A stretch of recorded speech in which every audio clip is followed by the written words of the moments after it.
Why, hello there. Welcome to Smart Aspirations with Justin Huff. Sit back, chill out, and go on a journey around the world. Around the world. Justin will discuss tales of hope, discovery, and general irreverence with some of the most dynamic personalities in the travel business. Remember, we do cool shit, and so can you.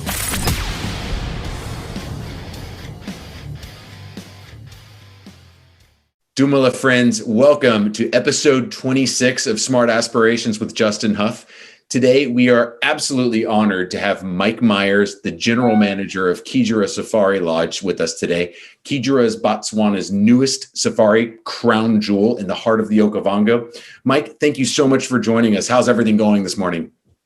Oh, great, Justin. Thanks so much for having me on. It's a pleasure to be talking to you. Awesome. And likewise, we're so excited about Xigera. And Xigera, for me, goes back a really, really long way.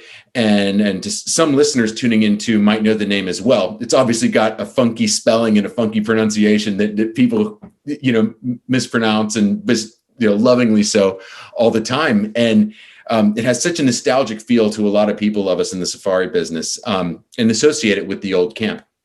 I know that the story is totally different now. Could you walk us through the transition journey between the old camp and the masterpiece that Xigera is today? Look, it's for me. I mean, my history of being in and around Xigera is 40 years old. From the first time I went there, slightly longer actually. First of all, the name. The proper spelling of Xigera, it starts with a T, but no one could say it that way. So Xigera. That click that comes off the front of your mouth, Xigera. Wow. And the name actually means not the pied kingfisher per se, but the action of the pied kingfisher hovering and then diving into the water. That sound, Xigera, is the name. It's a Baye name. Beautiful name. So it's nice to always keep that in mind. We obviously have plenty of them around us. But the Delta itself has been subject to change forever. I mean, essentially, you've got the magic of water flowing into a semi-desert. It's the water of the Okavango initially as it comes out of Angola, becoming the Okavango, flowing through the Caprivi and then into the Delta at a place called Mahembo. So that narrow part of the Delta, the beginning, is called the Panhandle, and it's a big reed and papyrus plug that the river meanders through, and then it spreads out into the Delta itself. I'm talking, 80, 90 years ago, the Taochi River, which kind of flows along one arm of the Delta right at the top. That was the main channel. And then subsequently it became the Boro Channel, which flows right through the Delta, not past Xigera itself, but quite close to Xigera, and then into the Tamalakani at Maun. So the Delta has always been subject to change. And constant seismic shift as well means that, 1 year this area will flood, and then there'll be a slight shift, and then the next year that other area will flood. And this is exactly what's happened to Xigera. So, back in the day, throughout, as you know, I spent 23 years of my life working with wilderness safaris. Right. Xigera was considered a water camp. So, we could boat in and out of Xigera for 12 months of the year. There was never a time, when that wouldn't happen. But I think things really changed dramatically 2 years ago, 2019, when we had this drought. And this is the worst drought ever to affect the Delta. So, not only in my history, but when I talk to, the older people that I've known for all these years, they have never seen anything like it. So the Delta was completely dry. And with that dryness came some vicious fires. The fires burnt, all the way from Maun right the way through the Delta and up into the reed and papyrus plug at the top. And these fires, and also the famous Mambo fire, the name Mambo. Bless you. Excuse me. The name Mambo, chosen for Wilderness Safaris Camp, which they said means the place of plenty, also means the true meaning of the name is the place where the fire burns underground. So the peat fires that we get in the Delta that rage for a long time burn underground. Those fires are called Mambo fires by the Bay people. Anyway, this drought kind of was a terrible event environmentally from a Okavango perspective, but was kind of for us somewhat of a stroke of luck, because that was the year in which we did the bulk of the building at Xigera. Okay. So in a normal year, we would have struggled to get all the material and everything to site to be able to build this amazing camp. But 2019 being the year it was, we were able to get trucks there, 24/7 for 12 months, which was really a great help in actually getting the bulk of the build at Xigera up and running. We were due to open in June of 2020, which, as you well know, was stopped by COVID. Sure. So the result of this drought, and by the way, I mean, as things, without COVID, our timing would have almost been perfect.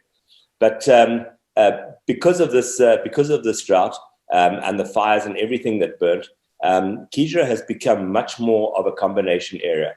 So it's not as wet as it used to be. We're subject to the annual flood coming in.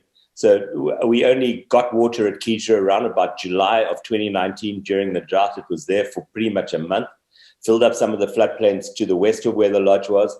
The big herds of buffalo moved in. It was a fascinating time. I mean, to see Xigera Lagoon burn dry was something that was amazing to me. Yeah, I even photographed it in January of last year from a helicopter, and so I've got those photographs of it at its driest to compare with anything that we do now, which is amazing. But I think the flood of 2020 came in, and it came in early. I mean, it was an unbelievable flood. It came racing into the delta, and with all the areas that have been burned, it kind of raced through the delta incredibly fast. I mean, from the previous year where we literally had water for a month, the flood arrived at Xigera in March. Marion and I were in quarantine in Mile at the time, and the following day they could our staff could put a boat on the water and go all the way up to the lagoon. So it was really quick. So without COVID, we would have opened perfectly, with the area looking beautiful again, big open floodplains. After the drought, our channels, which were, papyrus channels, all of that was gone. We had open water. It was incredibly difficult. Only our sort of really, our older guides who spent years there knew where the channel was, to get up to the lagoon. It was quite amazing. But things have really settled down over the last year, and these incredible rains that we've had have really greened the area up. I've never seen the delta looking this lush. I think if we go back, 2011 was the last time when we had such good local rain. So the result of all of this is Xigera is much more of a combination land and water area. So we've done a number of things to make use of that. The first is that, with my history in the Delta, back in the day, we used to call them puddle jumpers. We made these built up these special Land Cruisers and Land Rovers where, the springs were on top of the axle and they were really high and we could get through all these wet areas. So effectively, that's what I've done. I've built a modern day version of the puddle jumper. We have 7 brand new Toyota Land Cruisers, which are, the ideal vehicle for what we do, but they're on different suspension. They've got big tires. They've got all the modifications that I really built into them to make them special. And that means that we, by and large, can get, we can do game drives 12 months of the year, and they're the perfect vehicle for doing that. I've got 4 new boats, which I've had purpose built by boat builders in Namibia. 2 of which have got glass bottoms. To my knowledge, they're the only glass bottom boats. So we'll be able to, when the water clears later in the year with the annual flood, we'll be able to get to the lagoon and that kind of and see what's beneath us and not just above. And then 2 of them have got a superstructure on it with seats above it. With your history in the Delta, you know that going through those narrow channels, you're pretty much looking at papyrus, but that will give you an opportunity to look down into the nooks and crannies in the papyrus where the Sitatunga hides. So, yes. I've used my experience of over the years to try and equip us in the best way possible to kind of let the Delta present itself in the most beautiful way. So really, I think that's the reason for it. I mean, to bring you up to date, the water level at Xigera right now is at the same height as the height of the flood last year in June. So that's unique, and it's still raining. So pretty much all of us have had, our annual rainfall of around 800 millimeters would be a normal year. It's not even the end of February yet, and we're at 1,000 millimeters at Xigera plus, still going up. Yeah. But the sad thing in many ways is that the flood from Angola looks as though it's missed our catchment area. The intertropical convergence zone has been further east, so the rain has fallen largely on the catchment area for the Zambezi and for the Kwanda rivers, but it kind of hasn't flowed over the other side of that ridge into the catchment area for the Okavango. So I think what we need to hope for is that still being February, we've got a chance. And if we have good rains in that area now, we'll get a late flood in the Delta coming in around about, I would say, April. And that would flow over this and really give us a good flood. And we kind of need that to flush everything out and get the Delta looking beautiful again, which it really is. I mean, I'm starting to see the growth of papyrus along the edge of the channels again, which has really been a relief. It's taken nearly 2 years to get to that point. And of course, wherever the floodplains are, the lilies are out now, are really such a feature of the Delta. So Xigera is looking really beautiful. I'm so excited about all the new activities, and especially I think the timing is just kind of this operational blessing that's going to work out for you so well, especially for the first guests that are going to get there and experience what's going on. And when I first read about the new camp being built and that it was going to be a combination camp, I was like, wow, this land. How did you work with guides in going out and exploring all these new opportunities with these land-based options? Well, it was easy. I mean, we didn't really have a choice. I mean, it was bone dry in 2019. So in 2019 we just had the original staff at Xigera. We hadn't staffed up yet. So we took on 21 staff members from the original Xigera Safari camp. Wilderness Safaris took on the balance and gave them employment in the other wilderness camps. You must understand that at that time tourism was absolutely pumping in Botswana. I mean, every single camp was flat out, and there was Mine was a tourist boomtown and doing very well. So with our two guides there, the two guides that we took on from Wilderness, one's name is Lesh and the other is Genius. Genius comes from Saronga village, which is right at the top of the Panhandle. So he really knows the Delta well. And Lesh comes from the south, the town called Kanye. But between the two of them, they were incredibly knowledgeable about the Xigera area. Of course, I've been going there, on and off, for over 40 years. So I'd never seen it quite like that, but it was really brilliant. So, during the time we were building, basically I got up early every single morning. I took my cameras with me, got in the day into one of the old Land Rovers that Wilderness had left us, and we'd go out. So we explored the whole of that Xigera area until I absolutely knew it like the back of my hand. And of course, I had two brilliant partners in Genius and Lesh to show me around. Lesh is pretty much an encyclopedia of the leopards at Xigera. He's a fantastic guy, and Geniuses as well. So we really saw a lot, and with the movement of buffalo and that kind of thing, Xigera was akin to a land camp essentially. So we could get everywhere, see everything, and it was we had amazing game viewing. It was just sad that it was so dry. I mean, areas like the big floodplain around what we call Morabisi. The lions would be in that big pride of lions from the south was in that area with our two big males. I mean, they were rolling buffalo over 3 at a time. The buffalo was so weak after the fires from lack of food. Yeah. And they'd kill here, they'd kill a couple of buffalo, feed here for 2 days, get up, move 200 meters, kill another buffalo. And the predators were fat, and the buffalo and also the hippo were taking a pounding. But that's a natural cycle of things. Everything seems to have recovered. I think one of the amazing things of the drought, and I will never forget this, was the palm trees, which are so prevalent at Xigera. It's such a feature of the landscape. Produce a fruit, vegetable ivory we call it, but this palm fruit, and it's a favorite food of the elephants when they ripen. And the fruit ripens in around about April, and then the big bulls will come in. Roll up their trunk, put their upper lip against this tall palm tree and shake it, and it literally rains fruit. And then all the breeding herds will come around and feed on it. And I tell you, it took 1 month. Hey, that's all it took. 1 month, and there was not one piece of fruit on any palm tree of the thousands that we have at Xigera. The elephants had eaten it all in that drought. It really got them through a rough time. So really amazing things and memories of the time. But to be honest with you, Xigera is supposed to have water, and it's looking a whole lot better now. That's unbelievable. And I'm completely envious of the scouting that you did doing that. That must have been an unbelievable experience. And I'd imagine that while you were out, on the road, just scouting out these amazing new places that had opened up to you, the lodge was being constructed and built. And tell us a little bit more about, the design of the lodge and from inception until what it is now. Like, how did the design process work out?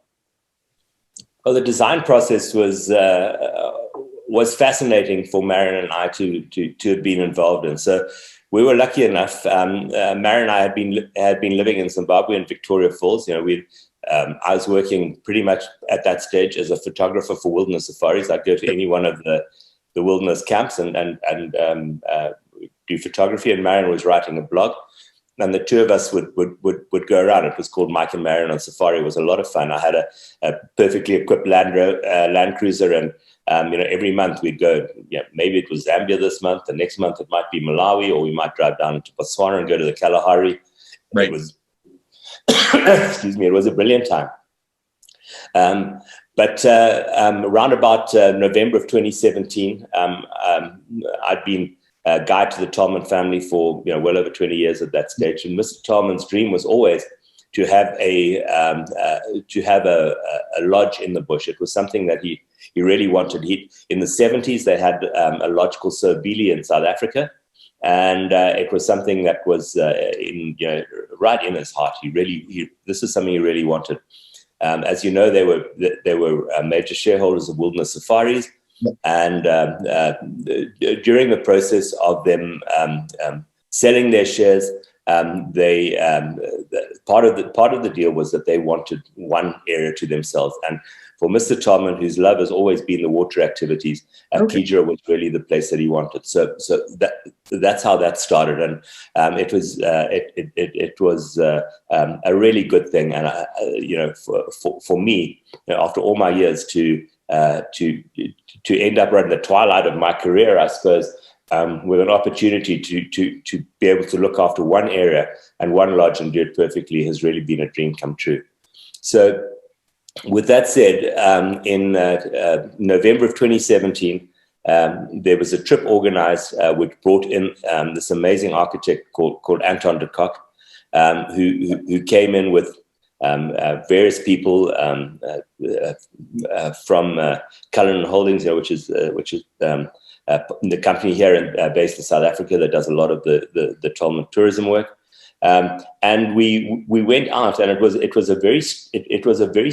strange weather. It was quite cold, as I recall. It was rainy, and we went out on a boat trip into the Delta. And we have this strange phenomenon which is called a barbel run. The barbel run starts around about October, and when they run, the tiger fish and all the other fish get pushed out, and it's a great time for fishing in the Panhandle and up in the north. But we had a mini barbel run where we were. And the barbel run attracts a lot of birds. And this was the first thing that Anton de Kock noticed. Anton had a look at other safari lodges. It's not something that he'd designed himself, but he'd had a look at other safari lodges, and he hadn't really been inspired. So it was really important for him to get to site to see or to feel what Xigera was about. Yeah. And the first thing that he noticed was the flight of the birds. As they took off, that made a deep impression on him. And the area that we were was absolutely full of really beautiful water lilies. So those were the two design features that he took away with him from the site. Anton is a fascinating person to work with. He as an architect, I haven't met anyone quite like him. He's very understated. He listens a lot. Through all the site meetings that we've had with him and the building of the lodge, his sensitivity to the environment and the way that he's designed and built Xigera is really quite phenomenal. I mean, if I take you to the lodge, I'll walk you through all the little things that he thought about that just makes Xigera absolutely beautiful. So it's a lodge that really fits into its environment. So I think that with those two things in mind, he set about designing Xigera, and he brought all of those elements into play. My wife Marion has been instrumental in doing all the tenders for concession areas for wilderness safaris, and I didn't realize that. Yeah, the first one she did was 1998 was Mambo, but pretty much all of them she had done, and so she was the ideal person to work on for us, which was not an EIA because there had been a camp at Xigera, but we had to do an EMP, which is an environmental management plan, which we submitted at the beginning of 2018. And that came through around about the October. So we really started in the November of 2018. Actually, we could move the start building the lodge. So from a design perspective, I think that Anton took those two elements of it, and it was interesting that the original roof for each of the suites at the lodge, Anton had designed. And just before, the family signed off on the design and look and feel of the lodge, the family felt that the roof really should be a tented roof. And so that set the design back 3 months while Anton, we couldn't redesign the existing structure, but we had to figure out how these two were going to work together. I think it definitely was an interesting time for Anton, but all of these aspects of the design came together. So the design of the lodge really is this beautiful flowing design with light, beautiful high ceilings. Of the suites, there are 180 square meters. There are three separate rooms there. There's the lounge which you enter into. There's a bedroom, and then there's the bathroom with an outside shower, all with a really beautiful view of mostly the floodplain to the east. And some face south. Units from sort of 10, 11, and 12 pretty much face south. And we have one beautiful unit that faces west, Suite 1. So that was the look and feel. Really interesting techniques that he used. I mean, it's a wooded island, quite shady. And so Anton used a Japanese cedar on the exterior of the lodge. So it's a steel structure that's clad in wood. This Japanese cedar is torched in a technique that's called shoshogiban, and then it's oiled with linseed oil to protect it. So it has quite a dark look and feel to it. If you approach any of the suites and look from the outside, you see the suite blend into the shadows. It's quite dark. And pretty much the color of the bark of all of the trees, So, it's this level of detail that's just amazing. And then as you open the door and walk into the suite, it's clear and bright and light and a beautiful use of color by Tony Tolman. And you look out onto this amazing view. It really is quite breathtaking. And then the main areas look onto the channels, pretty much where they were. That obviously the construction of the buildings is far more substantial than it used to be. And then the Tony Tolman, who does the design work and interiors for all of Red Carnation. Mm-hmm. Tony Tolman was looking right in the beginning at what she was going to do. I mean, a couple of things. Came from, with sort of help from me. She sent me, please send me a lot of like texture type images of Xigera, and I sent her a whole lot that I'd done over the years. So the pictures of lilies that I had, she used as the design of the floors for the showers. They're all this beautiful, everyone hand cast in bronze of water lilies. It just takes your breath away when you see it. So everything at Xigera is bespoke. I mean, nothing. You will not find anything in any other lodge that comes from Xigera. Everything is unique. And then she found through just one item, she saw one item of furniture, which was a chaise lounge by a South African blacksmith called Conrad Hicks. And that led her to a company called, a gallery basically, called Southern Guild, working with Julian and Trevin McGowan.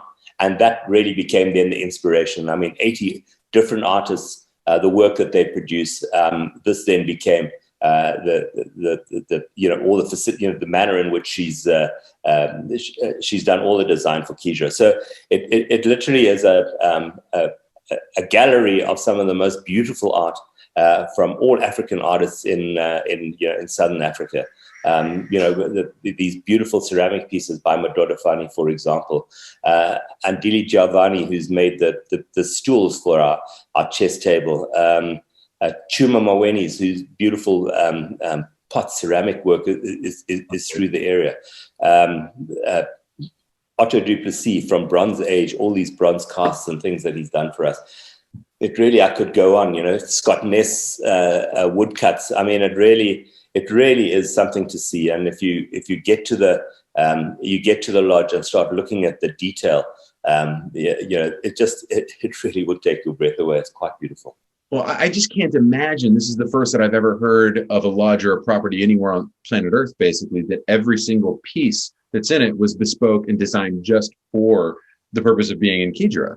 And I just think that speaks volumes about the character. It's unbelievable. It is, walking through it is almost unbelievable, and you can't walk through and take a look, Xigera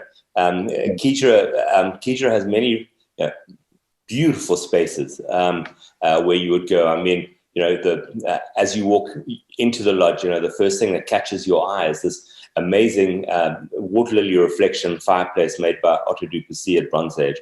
So this is a copper, if you imagine the reflection of a water lily in the water, that's exactly what this is, made in copper. This beautiful sunken lounge with this fabulous, bright, gorgeous pierre print on the two seats that go around this fireplace. Just beautiful artworks throughout this amazing artwork that looks as though it was made for Xigera by Stanislaw Stravinsky. It's just spectacular. Who also cast the legs of a number of all of our dining room tables. Every single one of these pieces is absolutely handmade and perfect. And I think where it's so clever is the manner in which Tony has put this all together, that every single piece fits in so perfectly. And it really, it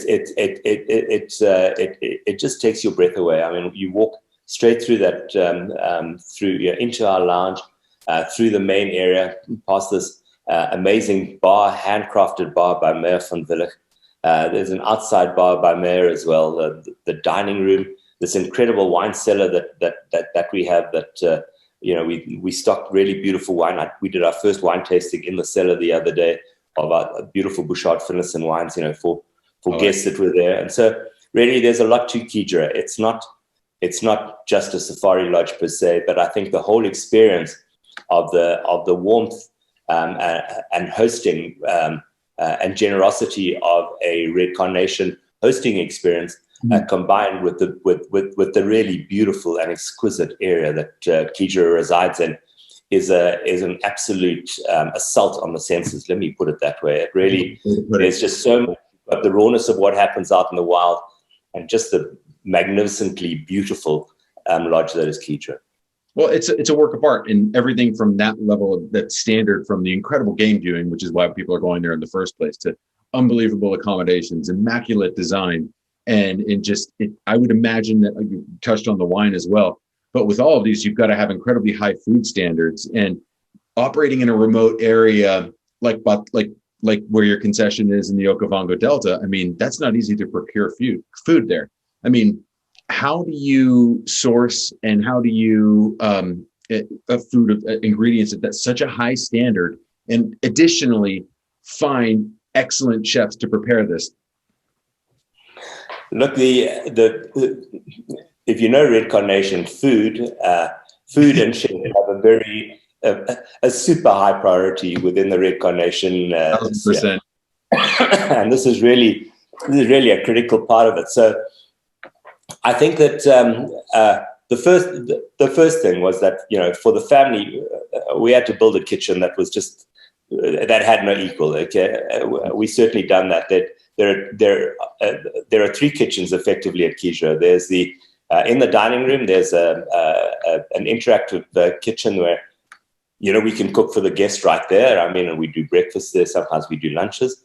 Then there's the main kitchen, which has everything in it. I mean, from a Jasper grill, which is a charcoal-fired grill for the grilling of meat, is really spectacular. Super high temperatures that we grill chicken or fish or beef in. Remember, Botswana beef is really some of the best that you'll ever taste. Right. It's grass-fed, and we have a beautiful meat aging fridge. So we've really put a lot of effort into it. I mean, we even have a tandoori oven. We have 2 pizza ovens in the back that we do for slow cooking. We use that a lot. So the first thing was to make sure that we gave everyone the tools, to be able to do this. The next was the search for a chef, and this I can tell you this was pretty exhausting, quite honestly. But living in the bush is not for everyone. It's not easy. One has to be very self-sufficient. Mm-hmm. And if you're not, if you're a needy type of personality, living in the bush is difficult because you're on your own and you rely on yourself a lot. I mean, you've got your work colleagues and you're really in a beautiful place, but it's not for everyone. And so it was a real pleasure for us to meet Ziad Brown, who is just the perfect chef for us. He gets on with people. He's really imaginative. His thing, he really loves cooking with fire. We've got an amazing boma, and we call it a braai. You guys call it a barbecue, but we've got a braai there, and it's just next level. I mean, it's what we can do. There's a spit on one side. There's grids that go up and down. We can roast a whole lamb. We can do anything in it. It's spectacular. And for Ziad, when the fire's up and he's cooking, he's got everything cooking on that. He's absolutely in his element. So he's really a spectacular chef, and that really was for us was the key part. Once we found Ziad brought a number of chefs to Xigera. We have Ollie, Rudolph, and Bianca. Bianca's our pastry chef. Really so inventive, and our pastry kitchen is so important because we were absolutely determined that everything was going to be made at Xigera. If we've got pickles, Ollie makes this delicious piccalilli. He also he's from KwaZulu Natal. He actually grew up in Dundee, but he does all our curries for us. I mean, he really is steeped in the Indian curry tradition that comes out of Durban. And that's a really important feature for Mr. Tom, and he was key to being in the menu. So I think that if we talk about the food philosophy at Xigera, it's all about flavor and not fuss. Really, it has to be beautiful food that is tasty. That really, I think, is the important element of it. And that's what we brought. Tony Tolman worked with Mr. Tolman on the menus, and that forms the basis of what we do at Xigera. Obviously, COVID has changed the manner in which we have it, the protocols around food. We can't do big buffets and that kind of thing, but it's a question of adapting that and then using it in terms of the food philosophy of the family to really present the best possible food. And that is only one half of the story. The other half of the story is the procurement. How are we going to get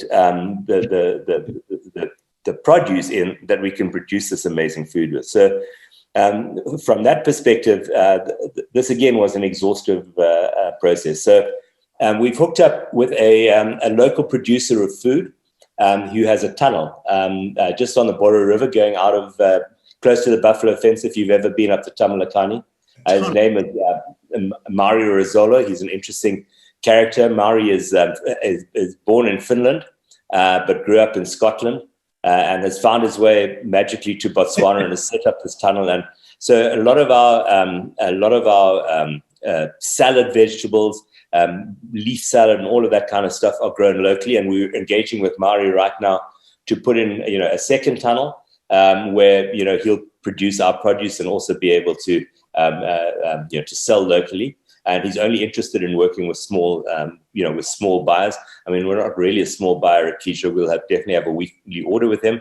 To a lady that supplies us fresh eggs, free-range eggs for our breakfasts, to local suppliers of meat. All of these we work with. We work with food importers in Gaborone to bring in some of our special foods. And we're hoping soon that without COVID, we'll be able to import from directly from Windhoek, which should give us access to really beautiful seafood, lobsters, oysters, and the like. So this is the extent that we've gone to. I mean, really, we have to produce absolutely delicious and beautiful food, but the philosophy is on really delicious flavors, gorgeous food, beautifully presented, but it's on. I use the term again, on flavor, not fuss. And Ziad and his team are working on this day and night. I mean, every single thing that you taste, from the homemade ginger biscuits that you could get with an espresso in the morning, to these wonderful pickles and chutneys that come with a daily curry, yes. to these amazing dinners. Really, it's quite something. I think the question is not the variety of the food that we produce, but trying not to eat too much. Well, you sign up for a safari, you're going to eat a lot, so which is part of the fun. But I have one question: Will Szechuan be on the menu? If you want it, it's definitely there. I'm a passionate eater of Szechuan. But that's definitely part of it. And one of our Burma evenings certainly will be. It will be on the menu if anyone wants to taste it. Excellent. Well, that's unbelievable. I mean, every single aspect of the entire Xigera operation is just. It sounds like it's planned immaculately, and I know that it's going to be successful. But you've had a few. You've had a few years to be in the area, and especially with all the changes going on, I would imagine you've got some pretty epic wildlife stories. Do you mind sharing some of those for the listeners? Look, I think it's in ways, when we left Victoria Falls and moved back to South Africa 2 years, that was sort of September 2018, we brought our two old Staffordshire Bull Terriers with us, but they were old and we sadly lost them since we've come back here, both of them. Yeah. And that's really hard for Marion and I. I mean, animals are part of our lives and really, a massive part of my life. But I managed to replace that with this absolute menagerie of amazing animals. So, throughout my life, I've had these amazing animal characters that I've dealt with. Limpy, the male leopard at Mombo, that just didn't behave like a male leopard. And this is the thing. These people that write the books on animal behavior and how they behave. What they forget is that every single one of these animals, just like us, have individual personalities. Limpy was spectacular. The lone lioness at Savudi back in the day, called Scarleg, who raised her cubs like a leopard does, away from the pride. She was unique. So all of these characters. So at Xigera, let me start with the leopards. Our famous leopard there was called Muddy Pala, effectively the impala killer. One of her great tricks was when the sausage trees shed their leaves right about September and then produced flowers, she would just climb into a sausage tree, and as soon as the impala came underneath to feed on the flowers that had fallen, she'd just dive out of the tree, and that was her technique. So she was really unique. But she has produced a litany of female cubs over the years. I'm sad to say we finally lost her last year. I last saw her in April last year, but she was 15 plus. She was the only thing that gave her age away were her ears, which were really scarred and ragged, but she had the body of a 6-year-old perfect female. She was amazing. And she was incredibly strong as well. But she has this litany of cubs, and these cubs have then produced every single year fabulous female cubs that have now all settled in our area. So we have all of these. This beautiful Motalipula, who's our camp leopard, and is around camp all the time, who's just raised 2 cubs, and they started their journey beginning of 2020 in Suite 2. She had them born. She'd had struggled with raising cubs previously, and she brought them into Suite 2. Only a leopard that really trusted us would ever be able to do that. And I didn't know. I mean, how on earth was I going to be? There's going to be a happy end to the story. I was in South Africa at the time, and I kept calling, and I spoke to Genius, who was on site. He said, "No, they're still in the suite. They're still in the suite." And I got hold of the vets, and I don't know what was going to happen. Anyway, as it turned out, the day that the vet was going to fly in to figure out how we were going to deal with this, she moved them out. And it was 4.5 months later in April that we found her with these 2 cubs. And so my wife called them Sweet 2-1 and Sweet 2-2, and we've never renamed them. But we've seen them both in the last couple of days, and they're growing up to be really spectacular young leopards. And they're holding, the female is right holding exactly the same territory that her grandmother held all those years ago. And she's not the only one. We've got Sophie with a cub up in the north in the area we call Marula Island. In the south, we've got Maorotwa, which is the beloved one. And one of her cubs was in the camp the other day. So we've got all these really well-habituated leopards. So leopards are a big deal for us, and we have a number of them in the area. And I can't tell you how much delight and joy they give me on a daily basis. So we're out with the guides all the time, and that really is a great feature of Xigera.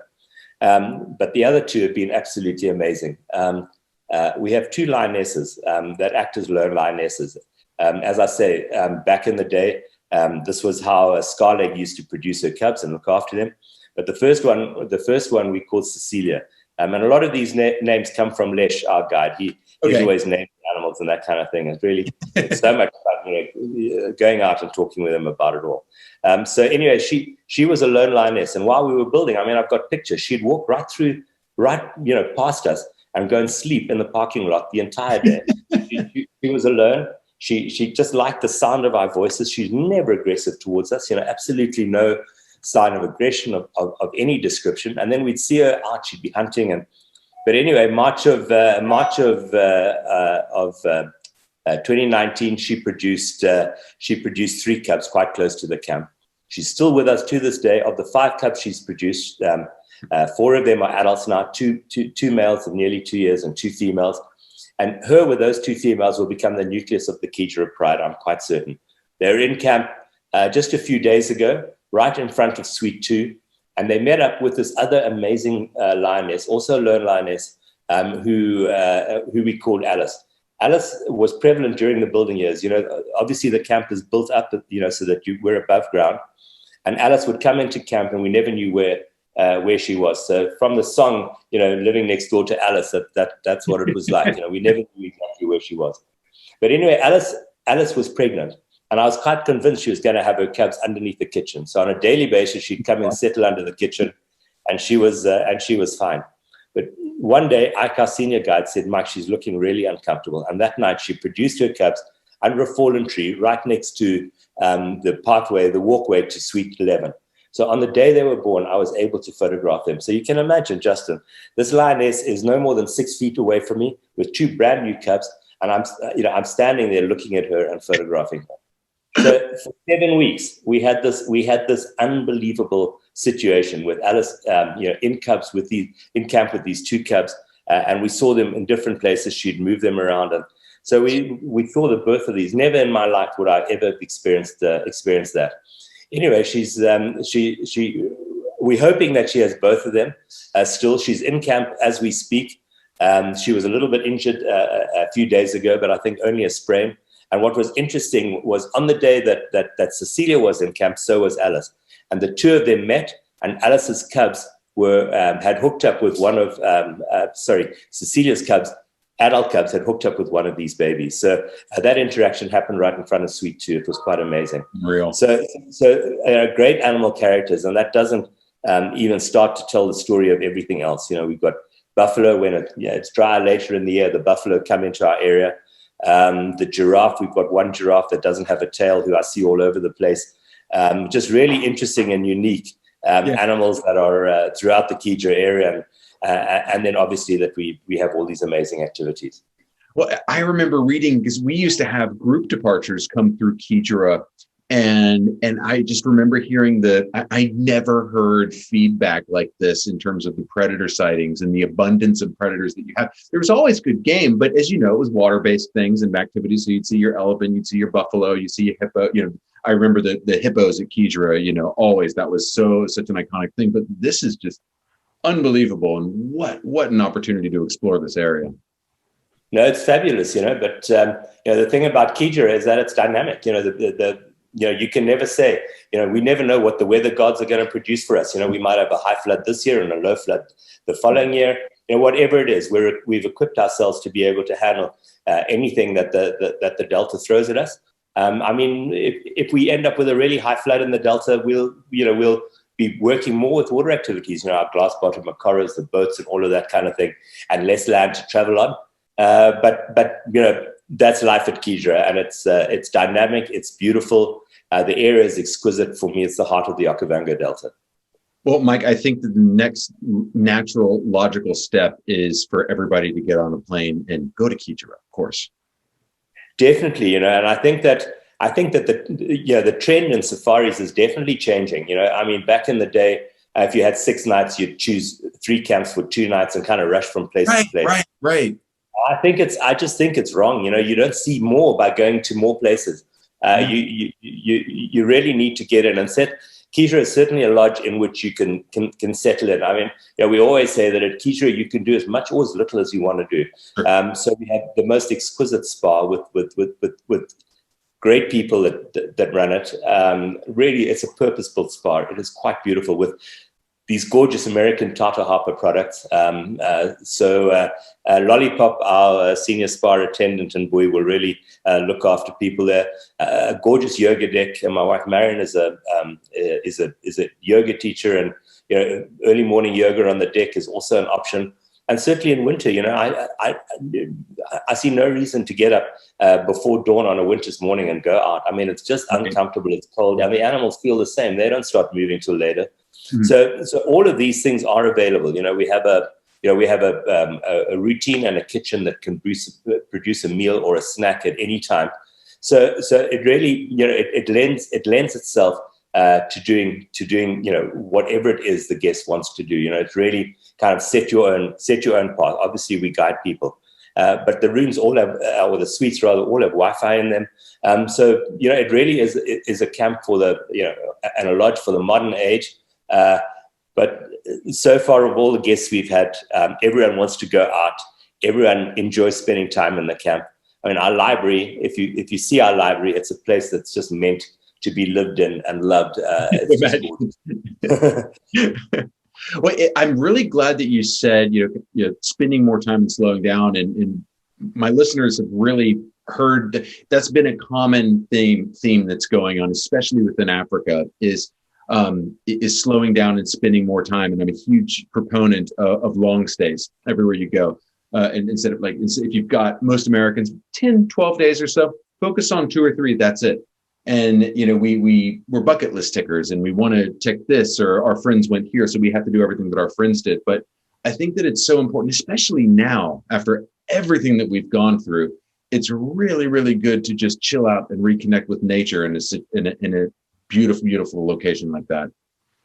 I do, and I think the whole advent of COVID has sort of pretty much in terms of our lives has sort of been control alt delete. Just the way that we were living, and it's made us reassess the manner in which we're going to live our lives. What's important, what's valuable to us, and I think that reconnecting with nature in a really beautiful way is going to be one. A core part of that. I certainly believe that, but I also think, Justin, that the way that things are moving in Africa allows us to really use our imagination in terms of itineraries. I mean, 12 days for the average American, I've always felt is too short. I think you guys need to do something about that. You need definitely need more leisure time, and to be so obsessive about work. I think if I give you one suggestion, I think you need to adjust your work-life balance, because it makes you better at work when you've had some time out. But if you think about it, nothing's stopping you starting off in Cape Town. And I always think Cape Town's a good start when you've had an international flight to get over jet lag and to kind of get yourself ready. Stay at the 12 Apostles or at our beautiful Bushman's Kloof Safari Lodge would be a nice way to start. From there, you can come into to Xigera and spend time there. And then there's nothing stopping you flying out on Kenya Airways from Victoria Falls or from Livingston direct to Nairobi and going into the Mara if that's what you want to do, or in Tanzania. all of those features, become available to you. There's a little bit of traveling time, but it gives you a really unique safari. Or you can do what we've done traditionally, which is choose one country and really make a meal of it, which I also think that philosophy works nicely for me. But Africa's opening up. I kind of love the way the modern view on safari is being processed, and time, just take time and really feel it and love it. I think Africa will leave its mark on you, and you'll come back time and time again, as it always does. As it always does. It always has been and always will be. And there's a reason why so many of us become such proponents and devotees of the entire continent. And it really is addicting. It's incredibly special, and it's a coming home, to be honest. But in that light, I cannot thank you enough for your time. This has been unbelievable. And to say I'm jumping out of my skin would be a complete understatement. This sounds incredibly exciting. I can't wait to get there myself. I can't wait for our clients to get there. And as always, we do include our link in bio for contact information. We put together everything. You arrive in Africa, you leave Africa, you leave all the details with us in between, and you have superstars like Mike and his entire operation looking out for you. You'll be in great care. Mike, thank you so much for joining us. Thanks so much, Justin. Been a pleasure. All right. Take care.